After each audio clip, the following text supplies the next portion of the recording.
Good morning friends. இன்றைக்கி வீட்டில் எப்படி ஈஸியாக ஹேர் ஆயில் காய்ச்சலான்னு சொல்லி உங்கள் கூட ஷேர் பண்ணிக்கிறேன். ஸோ வீடை சுற்றி இருக்க பொருள் தாங்க எல்லாமே. செம்பருத்தி பூ, இலை, வேப்பிலை, மருதாணி, கருவேப்பிலை, கொஞ்சம் துளசி, ஆலோவேரா, இது எல்லாமே வீடை சுற்றி இருந்து தான் நான் எடுத்தேன். ஸோ அதோடு பார்த்திங்கன்னா சின்ன வெங்காயம், இதில் நல்லா தட்டி போட்டு அதோட வெந்தயம், கருஞ்சீரகம் எல்லாத்தையும் அந்த எண்ணெயில் நல்லா சிம்மிலே வச்சு பாயில் பண்ணி ஆட் பண்ணியாச்சு. ஸோ இது கூட பார்த்திங்கன்னா மற்ற ட்ரை லீஃப், அந்த லீவ்ஸ் எல்லாமே ட்ரை பண்ணி வாஷ் பண்ணிவிட்டு நல்லா காய வச்சுட்டு அதோட ஆட் பண்ணிக்கணும்.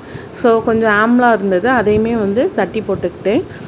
இது கூட பார்த்திங்கன்னா வீட்டிலே நான் ரெடிமேடாக வாங்கி வச்சுருக்கேன் தேர்முட்டியில். இது நிலவேம்பு பட்டையும் வெற்றி வேரும். ஸோ இது நாட்டு மருந்து கடையிலையும் கிடைக்கும். இதுலேயும் ஒரு கைப்பிடி ஆட் பண்ணிக்கோங்க.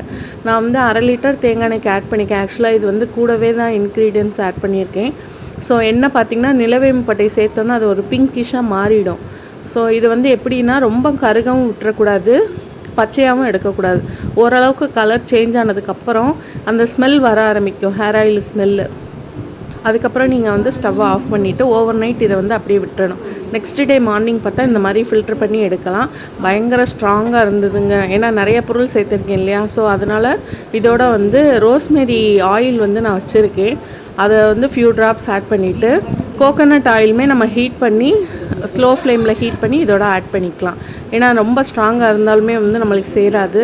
ஸோ கோகோனட் ஆயிலுமே ஆட் பண்ணி ஃபைனலாக ஹேர் ஆயில் ரெடி பண்ணியாச்சு. இது ரொம்ப எஃபெக்டிவ்.